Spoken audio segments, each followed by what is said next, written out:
Couple of the big stories that we're following across the nation today includes a severe weather threat for parts of the Central Plains, as well as a flooding concern in the Central Plains as well. We're also watching for a flood threat in parts of the Mid-Atlantic region from Pennsylvania down into North Carolina and down in South Florida, where we have some deep tropical moisture bringing some heavy rain to the Miami, Fort Lauderdale area. Meanwhile, in the Midwest, we're cooling down a bit after what has been a warm, more summer-like week. Temperatures are feeling a little more refreshing, I suppose you could say, here as we head into the weekend. Now, first off, let's look at some of those trouble spots. Initially here across parts of the Central Plains, some flooding concerns across portions of Nebraska and into Colorado, and then additional strong storms across the Central Plains here throughout the afternoon. We have this cooler air coming in from the north, interacting with that warm air that's already in place.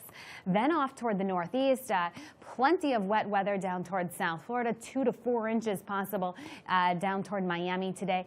And then we've already had quite a bit of wet weather from Pennsylvania down through North Carolina, and some of that will continue here throughout the day today. So rainfall totals through the end of the day on Monday, up to an inch in New York City, an additional ½ inch possible in the Washington, D.C. area. Check out some of these totals, though, down toward South Florida, looking at over 2 inches in Miami, Wilmington picking up over an inch as well. Temperatures across the nation today, 80s in Florida, 74 in Washington, D.C., only 49, though, in Denver. And you can see how this cooler air is coming into the upper Midwest.